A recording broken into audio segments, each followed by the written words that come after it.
Shalom, shalom, peuple de Dieu. Shalom, shalom. Vous nous suivez partout. Bien-aimés dans le Seigneur, par la grâce de Dieu. Ça dépend de l'heure que vous nous suivez. Alors, je vais partager avec vous le message. Le message que je vais partager avec vous, c'est le message qui est destiné uniquement au peuple congolais. Pourquoi au peuple congolais? C'est parce que ce peuple a une alliance avec Dieu, malgré les situations, malgré la souffrance. Dieu, c'est un Père. Un Père, la Bible déclare, par son amour, il châtie. C'est son Fils qu'il aime beaucoup. Alors, peut-être vous, quand je commence à parler, vous allez peut-être poser des questions ou contredire. Non. Écoutez, parce que Dieu est Dieu. Avant toute chose, je me réjouis d'avoir écouté la voix de Dieu. Je me réjouis d'avoir recevoir le message de Dieu, la révélation. Alors, le message est que, mais avant toute chose, je voulais prier. Seigneur, je te dis merci. Merci Père pour la grâce que tu as accordée. Seigneur, nous voulons partager ce message dans la vérité telle que tu l'as parlé, tu l'as donné à ton serviteur pour parler à ton peuple. Seigneur, aide-moi que je parle selon ce que tu as mis dans ma bouche et dans mon cœur et ce que tu m'as montré. Cher Saint-Esprit, je bénis ton Saint-Nom. Je bénis le nom de Jésus. Cher Saint-Esprit, glorifie le nom de Jésus. Que tout ce qui n'est pas de toi, qui est de mensonge, qui est d'interprétation particulière, soit brisé, détruit, consumé par le feu, au nom de Jésus-Christ. Amen. Alors, le message est que, bien-aimé, je voulais partager avec nous ce message. Dans un premier temps, nous allons prendre nos Bibles, nous allons lire la parole de Dieu qui nous éclaire, qui est la lumière. La parole de Dieu dit ceci dans le livre de 2 Rois, chapitre 6, verset 8, jusqu'au verset 13, et ça continue, 18, jusqu'au verset 23. Je lis la parole. Le roi de Syrie était en guerre avec Israël et dans un conseil qu'il tint avec ses serviteurs. Il dit, mon camp sera dans un lieu.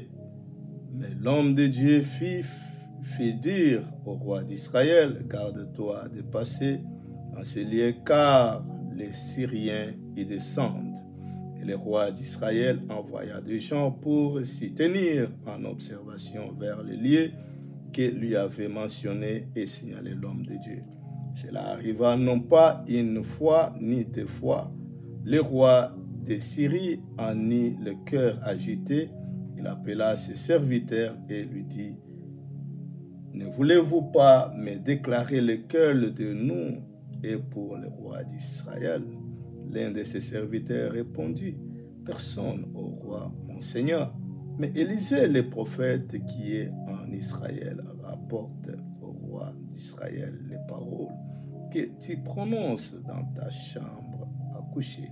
Et le roi dit, allez et voyez où il est, et je le ferai prendre. On vint lui dire, voici, il est à Dothan. Alors, je saute le verset 18. Les Syriens descendirent vers Élisée. Il adressa alors cette prière à l'Éternel, daigne frapper d'aveuglement cette nation Et l'Éternel les frappa d'aveuglement, selon la parole d'Élisée. Élisée leur dit, ce n'est pas ici le chemin et ce n'est pas ici la ville. Suivez-moi et je vous conduirai vers l'homme que vous cherchez. Et il les conduisit à Samarie. Lorsqu'ils firent entrer dans Samarie, Élisée dit, Éternel, ouvre les yeux de ces gens pour qu'ils le voient. Et Éternel ouvrit leurs yeux et ils virent qu'ils étaient au milieu de Samarie. Le roi d'Israël, en le voyant, dit à Élisée, frapperai-je, mon père? Tu ne frapperas point, répondit Élisée. Est-ce que tu frappes ce que tu fais prisonnier avec ton épée, avec ton arc?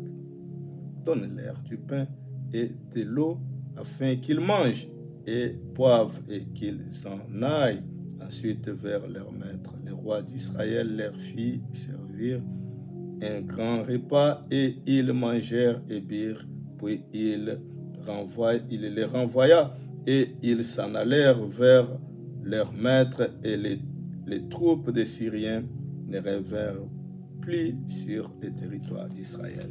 Le message est ainsi.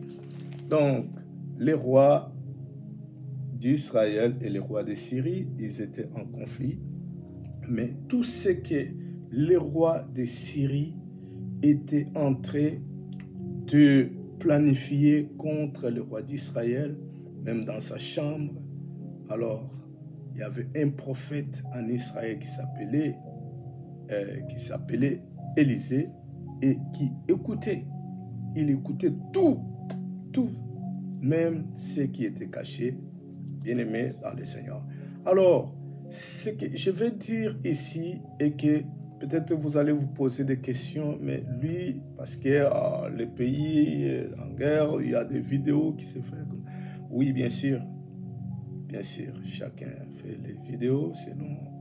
Mais je ne fais pas les vidéos pour avoir des vies, ni pour avoir de l'argent. Je n'ai pas ça dans mon cœur, dans mon intention. Non, bien que tout le monde aime l'argent, mais je ne fais pas la vidéo pour avoir de l'argent. Mais si cette vidéo, vous la partagez, ça peut arriver à tous les Congolais ou jusqu'à la hiérarchie. Alors, bien-aimés dans le Seigneur, parce que Dieu parle, oui, vous allez comprendre beaucoup de choses dans cette vidéo. Dieu parle tantôt d'une manière et d'une autre. L'autre fois, Dieu m'a parlé parce que je sais, je ne vais pas vous raconter beaucoup de choses à cause du temps parce que le message doit être distribué ou publié. Alors, nous avons marché avec l'Éternel. Comme vous le savez, Samuel était un enfant qui était au milieu de beaucoup d'enfants, mais c'était un enfant qui était choisi, qui était consacré à l'Éternel depuis le ventre de sa mère et jusqu'à sa naissance, et cet enfant a servi Dieu. Nous sommes parmi les gens qui ont servi le Seigneur depuis notre enfance et nous marchons toujours avec l'Éternel. Je n'ai pas besoin de l'argent de qui que ce soit. Dieu m'a donné, Dieu me donne. Mais j'ai bien aimé dans le Seigneur, comme le pays est attaqué, le pays est en guerre, j'étais en train de prier. Pour mon pays. Après, je me suis couché. Quand je me suis couché, je vis le Seigneur qui me parlait.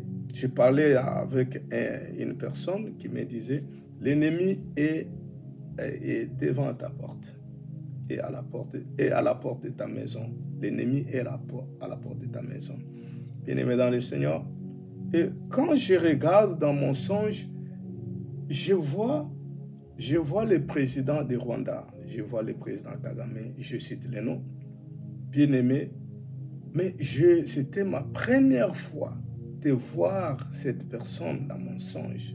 Et pendant que le Seigneur me montrait, me disait que l'ennemi est à la porte de ta maison, et je regarde, je vois le président du Rwanda. C'était avant que la vidéo tombe.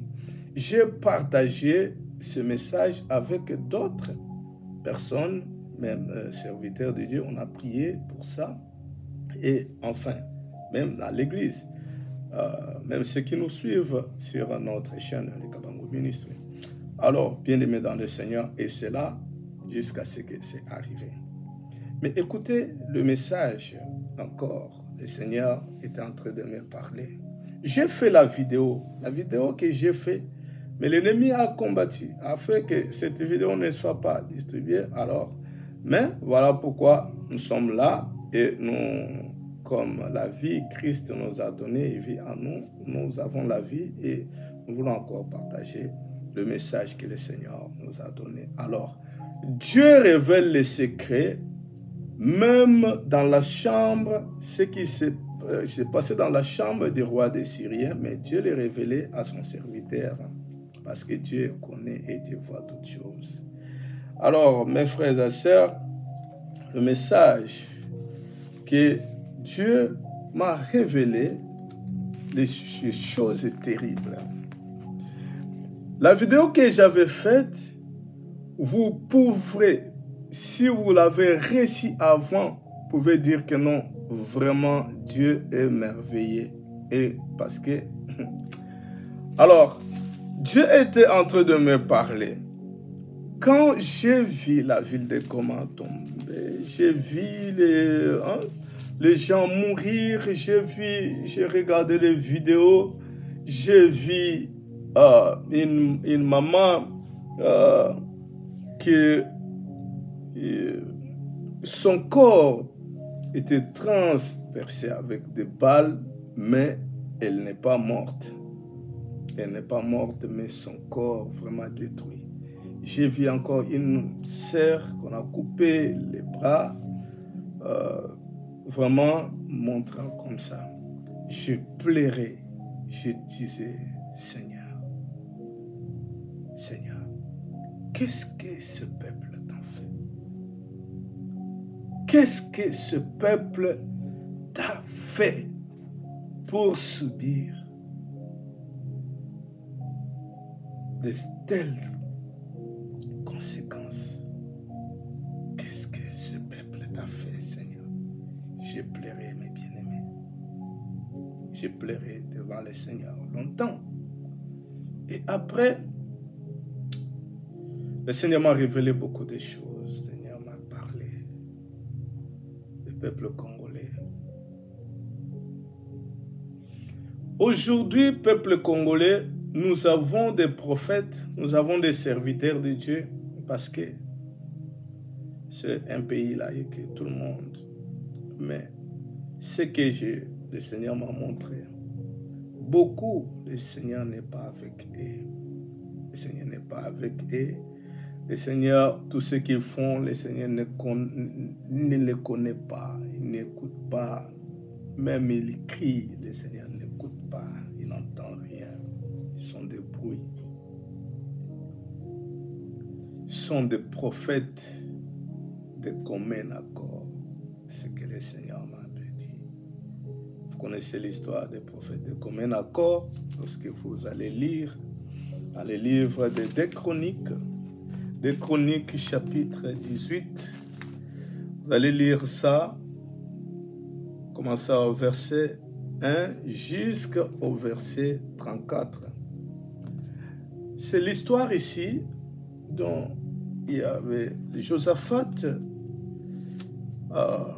eu en abondance de la richesse et de la gloire, et il s'allia par mariage avec Akab. Au bout de quelques années, il descendit auprès d'Akab à Samarie, et Akab tua pour lui et pour le peuple qui était avec lui un grand nombre de brebis et de bœufs. Et il les sollicita de monter à Ramoth en Galade. Akab, roi d'Israël, dit à Josaphat, roi de Juda, veux-tu venir avec moi à Ramoth en Galade? Josaphat lui répondit, moi comme toi, et mon peuple comme ton peuple, nous irons l'attaquer avec toi. Puis Josaphat dit au roi d'Israël, consulte maintenant, je t'ai pris la parole de l'Éternel. Le roi d'Israël assembla les prophètes au nom de 400 et les 400 et leur dit, irons-nous attaquer Ramoth en Galade ou dois-je renoncer? Et ils lui répondirent, monte et Dieu la livrera entre les mains du roi. Mais Josaphat dit, n'y a-t-il plus ici aucun prophète de l'Éternel par qui nous puissions les consulter? Le roi d'Israël répondit à Josaphat, il y a encore un homme par qui l'on pourrait consulter l'Éternel, mais je l'ai, car il ne me prophétise rien de bon. Il ne prophétise jamais que du mal. C'est Michée, fils de Jimla. Et Josaphat dit que le roi ne parle pas ainsi. Alors le roi d'Israël appela un eunuque et dit, fais venir tout de suite Michée, fils de Jimla. Le roi d'Israël et Josaphat, roi de Juda, étaient assis chacun sur son trône, revêtus de leurs habits royaux, et étaient assis dans la place à l'entrée de la porte de Samarie. Et tous les prophètes prophétisaient devant eux. Sédécias, fils de Kenana,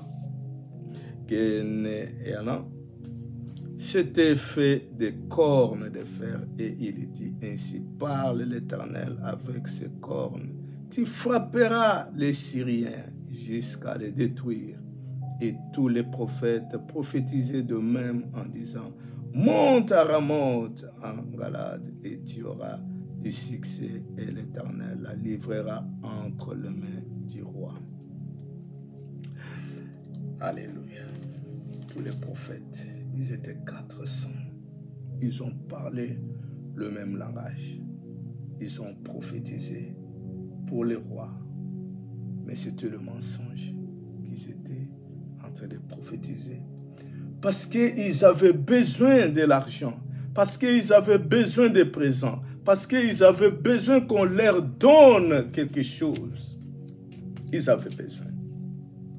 Leur cœur n'était pas attaché à l'Éternel. Et c'était les gens qui ne craignaient pas Dieu. Ils étaient des prophètes, tous d'un commun accord. Alors, heureusement, ils étaient les prophètes de Akab, le roi d'Israël. Pendant que Josaphat, il était le roi de Juda. Mais le roi de Juda, il a eu conscience, il dit, est-ce qu'il ne reste pas ici un homme qu'on peut consulter l'Éternel? Voilà le roi d'Israël dit, non, mais il reste un Michée, mais lui, je le hais parce que chaque fois cet homme il prophétise toujours mal contre moi. Il ne dit pas de bonnes choses pour moi. Parce que les gens, ils aiment toujours qu'on leur dise de bonnes choses et de belles choses, on prophétise. Bien-aimé, Dieu est Dieu. Dieu est terrible. Il a sa façon parce que Dieu, il est terrible. Dieu est terrible. Les hommes, ils veulent toujours qu'on leur dise. Mais lorsqu'il y a, qu'on leur dise de bonnes choses, oh, tu y aura des succès. Mais lorsqu'on le dit, peut-être que tu dois te repentir parce que tu ne marches pas bien. Tu ne marches pas bien. Tu dois revenir à l'Éternel. Oh, peut-être il peut fuir l'église, peut-être il peut dire ce qu'il peut dire. C'est ça l'homme. Alors, le roi de Juda a eu conscience pour dire, mais on peut le consulter. Ah, il ne prophétise pas bien. Il dit non. Roi, tu ne peux pas dire ça. C'est l'homme de Dieu. Alors, on est allé chercher Michée. Alors, verset 12 dit, le messager qui est allé appeler Michée lui parla ainsi, voici le prophète d'un commun accord prophétise du bien au roi. Que ta parole soit donc comme la parole de chacun d'eux, annonce du bien. Michée répondit, l'Éternel est vivant, j'annoncerai ce que dira mon Dieu. Tu dois dire tout ce que nous sommes convenus, nous allons dire tous que le roi va avoir le succès, va gagner la bataille. Mais qu'est-ce que Dieu voyait pour ce peuple? Qu'est-ce que Dieu voyait pour ce roi-là? Et le roi Akab, c'était déjà quelqu'un que Dieu n'avait pas besoin de lui. Dieu en avait marre contre Akab, de ses actes, de ses actions. Et Dieu voulait se débarrasser déjà de cet homme. Et pendant que Dieu était en train de planifier comment se débarrasser de cet homme-là, et le roi avait ses serviteurs, il avait ses prophètes qui parlaient que de bien pour lui. Mais il avait eu quand même la grâce de se repentir, mais il n'a pas profité de cela. Alors ils sont allés chercher Michée. Michée a dit, mais moi je dirais seulement ce que Dieu dira, mettra dans ma bouche. Non, tu dois dire ce que nous tous on dit. Alors, bien-aimé dans le Seigneur, lorsqu'il fit arriver auprès du roi, alors lui dit Michée, irons-nous attaquer Ramoth en Galade ou dois-je y renoncer? Il répondit, monte, vous aurez du succès et ils seront livrés entre vos mains. Et le roi lui dit, combien de fois me faudra-t-il te faire jurer de ne me dire que la vérité au nom de l'Éternel? Alors, lorsque Michée a dit, tu montes, oh, il était dans la joie, il était vraiment content. Mais ce n'était pas ce que Dieu avait. Michée a parlé selon l'homme, selon humain. Mais lorsque Dieu a maintenant son esprit l'a saisi, et Michée va commencer à dire, il dit ceci, il dit, Michée répondit, je vois tout Israël dispersé sur la montagne, comme des brebis qui n'ont point de berger. Et l'Éternel dit, ces gens n'ont point de maître, que chacun retourne en paix dans sa maison. Michée voyait le peuple se disperser, le peuple qui fouillait comme les brebis qui n'ont pas de maître, qui n'ont pas de berger. Alors, il a dit, après, ça était comme la contradiction. Une seule personne contre 400. Vous voyez dans notre pays, vous voyez au Congo, vous voyez à Kinshasa, il y a plusieurs pasteurs. Ils peuvent arriver à 400 000 ou quoi. Tous, parce que leur besoin est l'argent, et l'honneur, et l'orgueil, et la gloire. Mais Dieu, ils n'entendent pas leur voix. Dieu n'écoute pas leur voix. Parce que ce sont des personnes qui se sont déjà, bien aimées, écartées de la volonté de Dieu. Dieu, il révèle les secrets de ceux qui se disent dans la chambre des rois des Syriens à son serviteur Élisée. Je vis quand le Seigneur me disait, l'ennemi est devant la porte de ta maison. J'étais en train de... Mais ma maison est là. Mais après quelque temps, c'est Goma qui tombe. Bien aimé dans le Seigneur, Goma entre les mains de l'ennemi. Je vais dire ici le message que le Seigneur, ça, tout ce que je vous ai parlé, c'est pour vous amener après, pour que vous puissiez comprendre ce que Dieu m'a révélé. La vidéo que j'ai faite, Dieu m'a révélé des choses pour le peuple congolais. Mes frères, mes sœurs, vous allez les trouver. Amen. Vous allez comprendre. Alors, bien-aimés dans le Seigneur, lorsque Michée dit « J'ai vu le peuple qui court d'ici et là se disperser comme ils n'ont point de berger. » Le roi d'Israël dit à Josaphat, « Ne te l'ai-je pas dit? Il ne prophétise sur moi rien de bon. Il ne prophétise que du mal. » Et Michée dit, « Écoute donc la parole de l'Éternel. » Verset 18. « J'ai vu l'Éternel assis sur son trône. » C'est ça le problème. « J'ai vu l'Éternel assis sur son trône et toute l'armée des cieux se tenait à sa droite et à sa gauche. Et l'Éternel dit, « Qui séduira Akab, roi d'Israël, pour qu'il monte à Ramoth en Galade et qu'il y périsse. Qu'il y périsse. Qui le séduira pour qu'il remonte ou qu'il monte à Ramoth en Galade pour qu'il y périsse. Qui le séduira? Parce que je n'ai pas besoin de cet homme. J'en ai marre de cet homme, de ses actes. » Alors, bien-aimés dans le Seigneur, c'est alors, ils répondirent l'un d'une manière, l'autre d'une autre. Et un esprit, au verset 20, un esprit vint se présenter devant l'Éternel et dit, « Moi, je le séduirai. » L'Éternel lui dit, « Comment? » « Je sortirai, répondit-il, et je serai un esprit de mensonge dans la bouche de tous ces prophètes. Je sortirai et je serai un esprit de mensonge dans la bouche de tous ces serviteurs-là, ces prophètes-là. »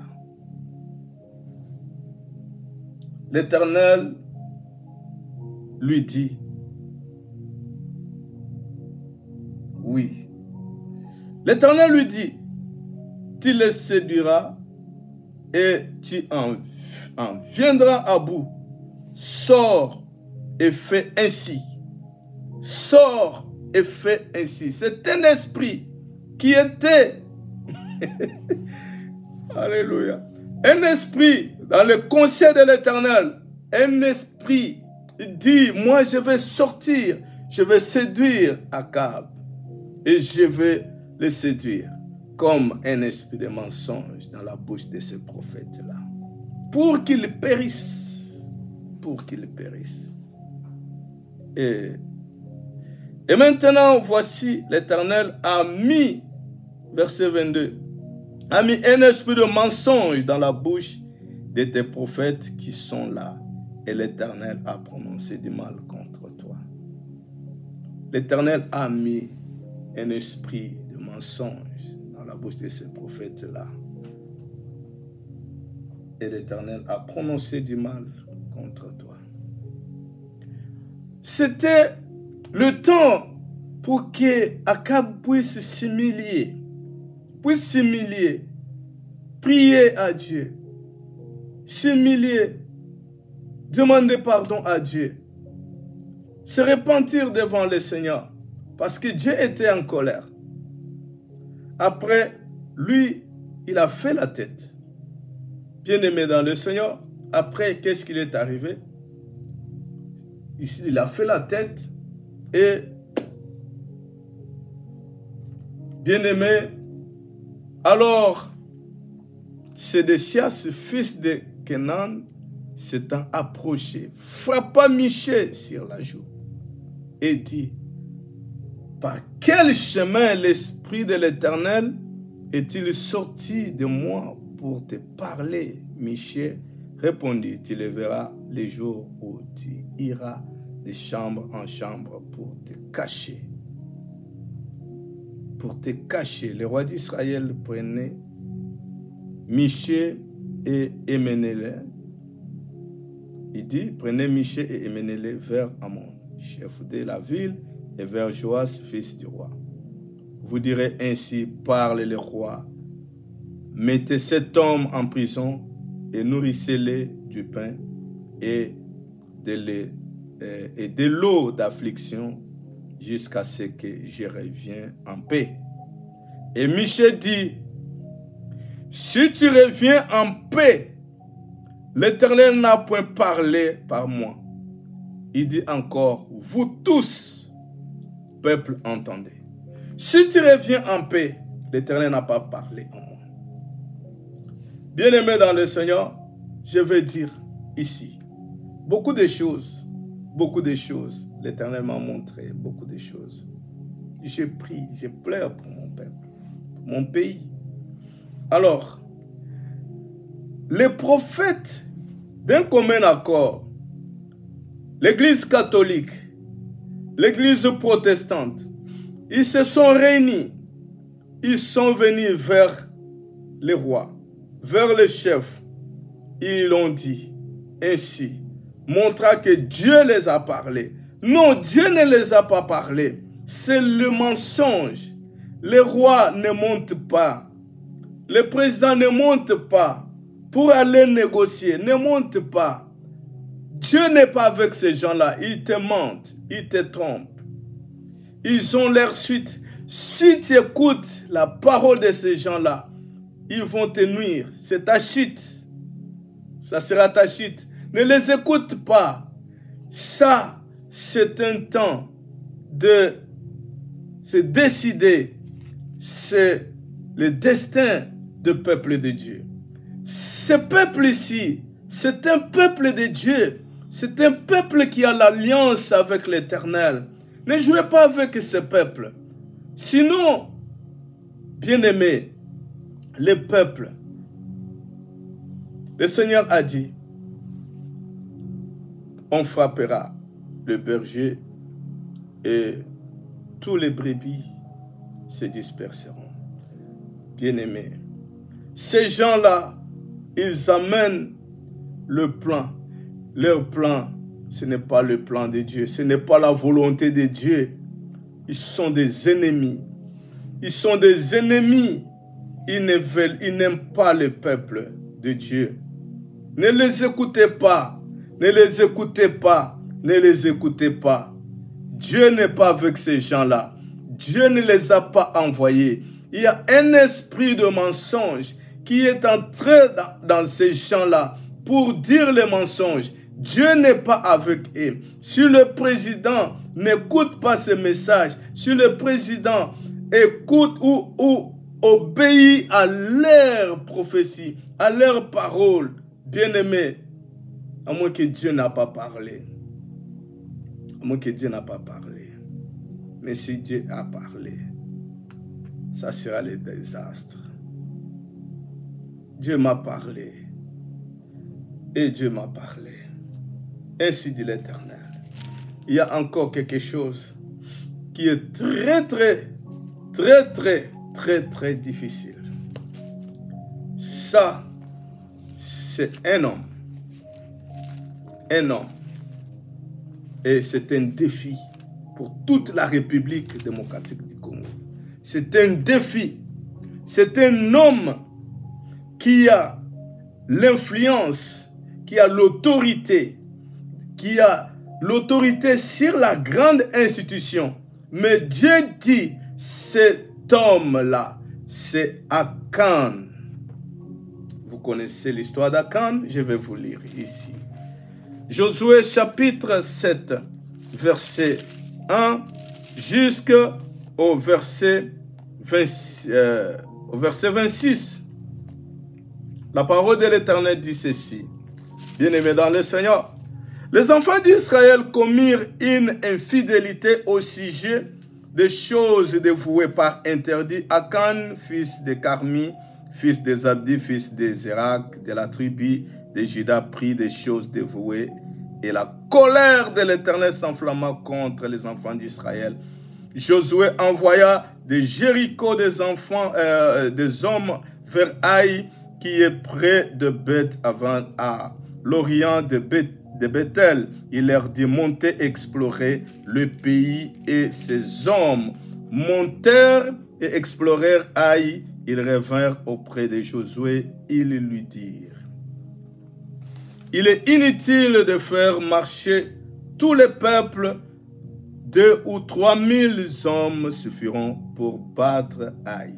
Ne donne pas cette fatigue à tous les peuples, car ils sont en peu nombre. 3 000 hommes environ se mirent en marche, mais ils prirent la fuite devant les gens d'Haï.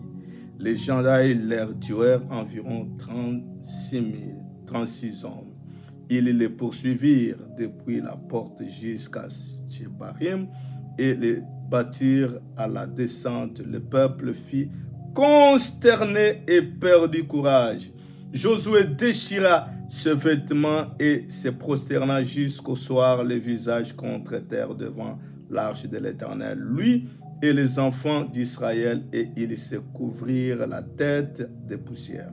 Josué dit: Ah Seigneur éternel, pourquoi as-tu fait passer les Jourdain à ce peuple pour nous livrer entre les mains des Amoréens et nous faire périr? Oh, si nous avions su rester de l'autre côté du Jourdain, de grâce Seigneur. Que dirais-je après qu'Israël a tourné les dos devant ses ennemis? Les Cananéens et tous les habitants du pays la prendront et nous envelopperont, et ils feront disparaître notre nom de la terre. Et que feras-tu pour ton grand nom? Israël, le pays qui est entouré par ses ennemis, Israël devrait affronter un petit pays qu'on appelle Haï. Ce petit pays-là, bien aimé, et c'était toujours comme ça que Josué, c'était sa méthode et sa façon de travailler. Il a envoyé les gens, les espions pour espionner ce pays-là. C'était un petit pays, un petit peuple. Ils ont espionné le pays. Après ces espions-là, un d'eux, il a vu des choses, les lingots de l'or, le manteau, il a vu des choses qui étaient dévouées par interdit. Il a pris ces choses-là, il a caché sans toutefois savoir que personne ne peut les voir. Oui, personne ne l'a pas vu, mais Dieu l'a vu. Il a caché ces choses-là, bien-aimés dans le Seigneur. Alors, lorsqu'ils sont allés, ils arrivent là-bas, et les espions, ils disent non, ce n'est pas vraiment bon d'amener tous les peuples pour combattre contre Haï. C'est un petit pays, c'est un petit peuple. Alors, lorsqu'ils arrivent là-bas, bien-aimé, il dit, non, envoie seulement 3 000 hommes, mais lorsqu'ils arrivent là-bas, ils ont pris la fuite devant ce petit pays, ce petit peuple-là, Haï. Bien-aimé dans le Seigneur, Israël a tourné les dos contre l'ennemi. La Bible déclare ceci, que les gens de Haï les tuèrent 36 hommes. 36 hommes périrent. Bien-aimé. Alors, cette défaite, Josué a vraiment vu cette défaite. C'était lourd pour lui. Et il est resté couché devant la face de l'Éternel. Il implora Dieu. Pourquoi, Seigneur? Pourquoi Israël a tourné les dos contre ses ennemis? Si nous étions restés de l'autre côté, pourquoi tu nous as amenés ici? Bien-aimé, Josué ne savait pas, mais Dieu avait vu. La colère de Dieu s'était enflammée contre Israël à cause des choses dévouées par interdit qu'une personne avait pris. Et cette personne a pris les choses comme ça et il a sacrifié. À cause de lui seul, il a sacrifié la vie des autres. Il a sacrifié un peuple. Il a sacrifié des familles. Et les hommes d'Haï les ont tués, 36 hommes. Alors, bien-aimé, le verset 10 dit, l'Éternel dit à Josué, lève-toi, pourquoi restes-tu ainsi couché sur ton visage? Israël a péché. Ils ont transgressé mon alliance que je leur ai prescrite. Ils ont pris des choses dévouées par interdit. Ils les ont dérobées et ont menti et ils les ont cachées parmi leurs bagages. Aussi, les enfants d'Israël ne peuvent-ils résister à leurs ennemis? Ils tourneront les dos devant leurs ennemis, car ils sont sous l'interdit. je ne serai plus avec vous si vous ne détruisez pas l'interdit du milieu de vous. Lève-toi, sanctifie le peuple, tu diras, sanctifiez-vous pour demain, car ainsi parle l'Éternel, le Dieu d'Israël. Il y a de l'interdit au milieu de toi, Israël, tu ne pourras résister à tes ennemis jusqu'à ce que vous ayez ôté l'interdit du milieu de vous. Jusqu'à ce que vous aurez ôté l'interdit du milieu de vous. Bien-aimés, j'ai prêché ce message sans savoir la situation de mon pays. Et après, l'Éternel m'a révélé cela. Il y a de l'interdit au milieu de mon peuple. Il y a de l'interdit dans le pays du Congo. Il y a de l'interdit. Voilà pourquoi la RDC tourne le dos contre ses ennemis. Il y a de l'interdit. Lorsque vous n'ôtez pas cet interdit au milieu de vous, vous allez tourner le dos contre l'ennemi. Mais ôtez l'interdit qui se trouve au milieu de vous. Lorsque vous aurez ôté l'interdit qui se trouve au milieu de vous, l'Éternel reviendra. Car l'Éternel s'était mis en colère à cause de l'acte qu'a fait Akan. Et Josué s'était couché, il a imploré l'Éternel. Je vais dire quelque chose ici.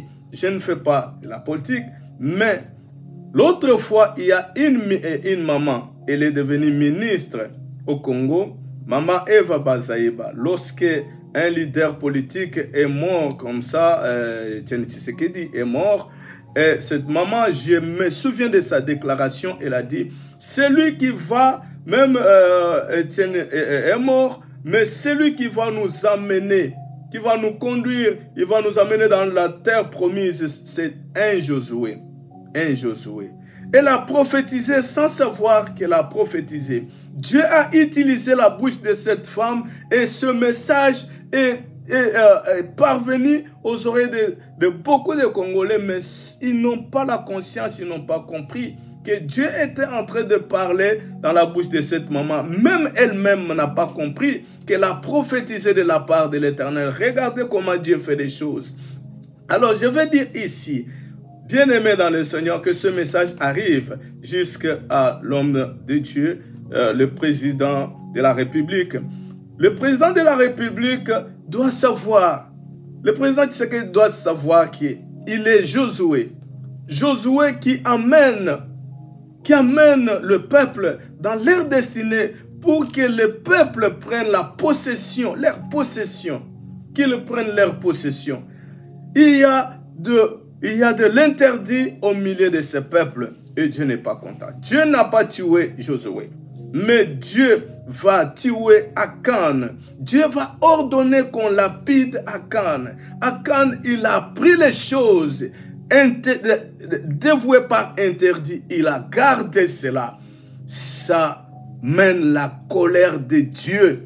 Ça mène la colère de Dieu. Personne ne va vous révéler ces choses. Parce que ce prophète, comme un accord, il prophétise, il dit seulement qu'il est de bien.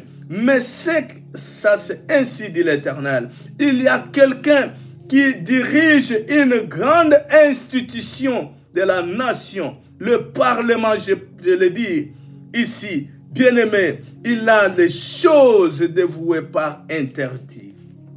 Cet homme, à cause de cet homme, la colère de Dieu est sur le pays, est sur la nation. Jusqu'à ce que vous allez ôter le mal qui se trouve dans cette nation.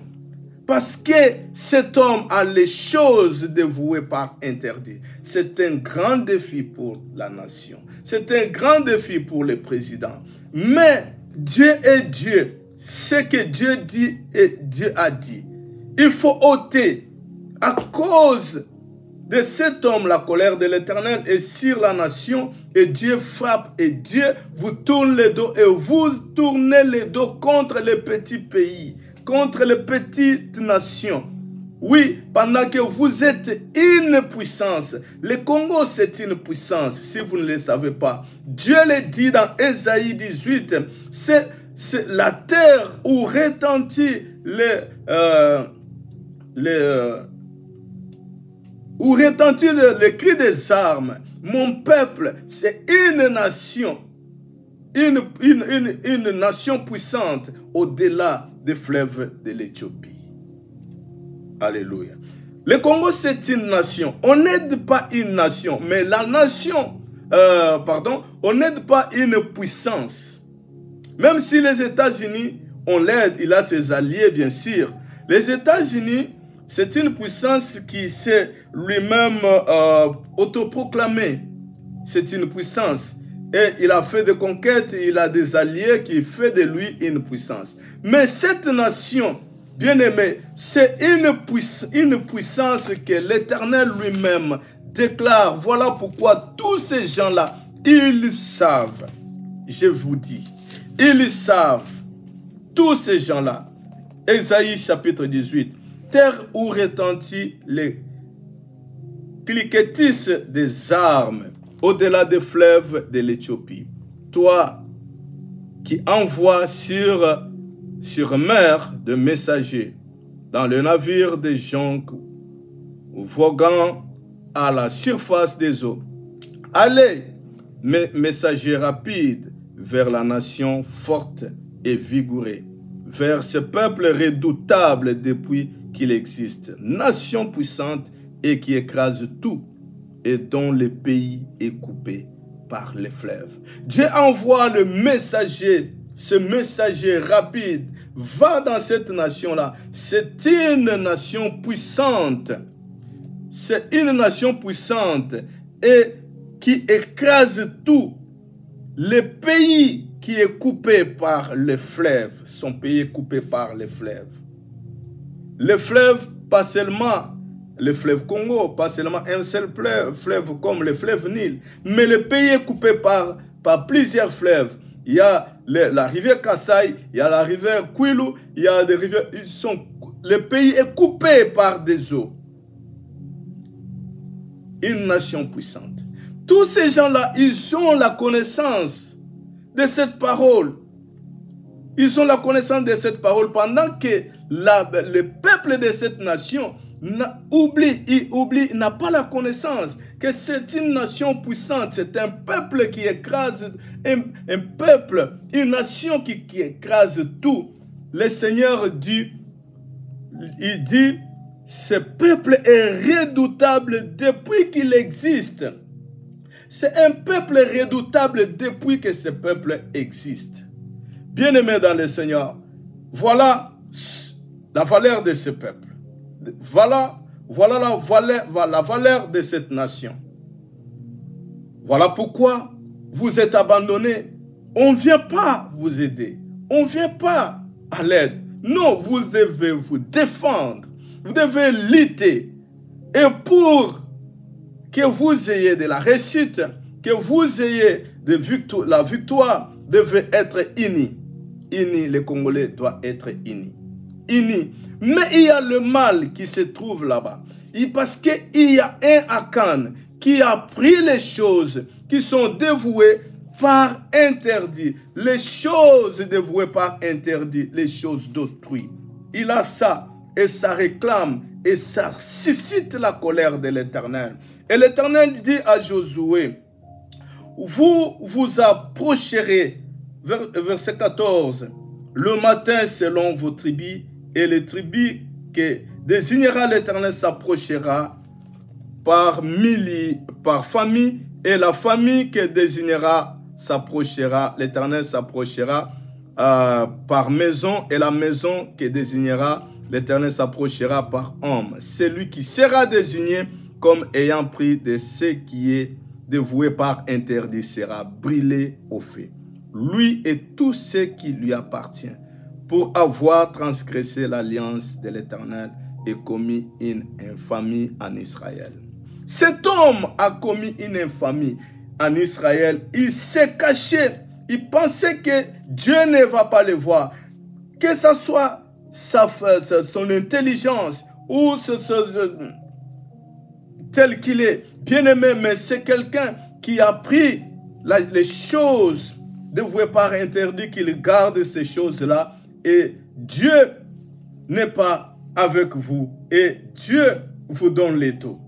Vous tourne les dos jusqu'à ce que vous allez enlever cet interdit au milieu de vous.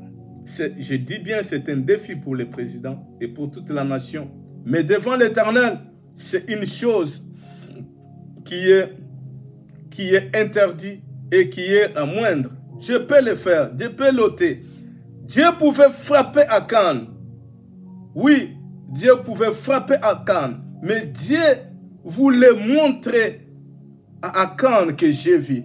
Dieu voulait montrer à Josué que j'ai vu et vous devez faire ça pour que personne autre ne puisse pas le faire. Alors, c'est quoi ça? C'est-à-dire Akan, c'est un traître. Il a trahi la nation. Il a trahi les autres. Il a trahi le peuple. Il a transgressé l'alliance de Dieu. Il devrait être ôté. Alléluia. Alors, lorsque on a rassemblé, jusqu'à ce que les tribus se sont présentées, la tribu de Juda était désignée. La tribu de Juda, qui était la tribu royale. Voyez-vous, la tribu royale était désignée. On pouvait dire que non, nous sommes la tribu royale. Non, c'était la famille royale. Mais c'est la famille royale qui avait pris les choses qui étaient désignées par interdit. Il fit approcher la famille de Juda et la famille de Zérak fut désignée. Il fit approcher la famille de Zérak par maison et Zabdi fut désigné. Il fit approcher la maison de Zabdi par homme et Akan fils de Carmi, fils de Zabdi, fils de Zérak, de la tribu de Juda, fut désigné. Bien-aimés dans le Seigneur, ne faisons pas les choses par complaisance. Mais Dieu est Dieu. Dieu est dans cette nation-là. Dieu frappe et Dieu délivre. Alléluia. Josué dit à Akan, en voyant les gens, il a parlé à Akan jusqu'à ce qu'on a trouvé ces choses-là. Josué et tout Israël avec lui, verset 24, prirent Akan, fils de Zérak, l'argent, le manteau, les lingots d'or, les fils et les filles d'Akan, ses bœufs et ses ânes, ses brebis, sa tante et tout ce qui lui appartenait, et ils les firent monter dans la vallée d'Accord. Josué dit, pourquoi nous as-tu troublés? L'Éternel te troublera aujourd'hui. Et tout Israël les lapida. On les brûla au feu, on les lapida. Et l'on éleva sur Akan un grand monceau de pierre qui subsiste encore aujourd'hui. Et écoutez, et l'Éternel revint de l'ardeur de sa colère. Lorsqu'ils ont enlevé, ils ont brûlé Akan et tout ce qui lui appartenait, bien aimé, on a élevé sur lui un grand monceau de pierre qui subsiste jusqu'à aujourd'hui. Et la Bible dit, et l'Éternel revint de l'ardeur de sa colère. Regardez ce que cet homme pense. Il entre là où il dirige dans la grande institution. Il nous intimide avec les chapelets. Ça fait quoi? Ça ne parle pas. Ça n'agit à rien. Il intimide les gens avec son chapelet. Nous avons un Dieu. Au Congo, nous avons un Dieu. Il est plus grand que le Dieu de cet homme, que le Dieu des Amoréens, que le Dieu des Indiens. Parce que cet homme nous intimide. Mais c'est un Akan. Il faut le ôter, bien-aimé dans le Seigneur, dans l'institution. Il faut ôter cet Akan. Et l'Éternel reviendra dans l'ardeur de sa colère. Sinon, je peux vous dire beaucoup de choses ici. Cet homme, c'est un homme qui a été préparé par l'Occident depuis. Il connaît beaucoup de langues. C'est pour s'infiltrer. C'est un infiltré, ce n'est pas. Voilà pourquoi il ne connaît pas notre Dieu. Il ne sert pas notre Dieu. Il nous montre son Dieu. Il pense que son Dieu est plus grand que notre Dieu. Il faut ôter de cet homme. Il faut ôter de cet homme dans notre institution. C'est un Akan qui a les choses dévouées par interdit. Si le président n'arrive pas, parce que c'est son défi, à ôter cet homme, mais les peuples congolais peuvent s'élever pour prier, pour prendre des pierres, pour lapider cet homme. Lapider dans le sens que par des prières, prier pour cet homme, envoyer le feu, afin que l'Éternel s'en charge de cet homme. La présence de cet homme dans notre institution, ça suscite la colère de l'Éternel. Laissez-moi vous dire. Et vous, peuple congolais, pour finir, sachez que vous devez vous repentir devant l'Éternel. Le peuple congolais doit se repentir devant l'Éternel. Pourquoi? Parce que vous avez commis les choses mauvaises. Vous avez marché pas selon ce que Dieu a dit. Les enfants, vous avez commis une infidélité devant l'Éternel.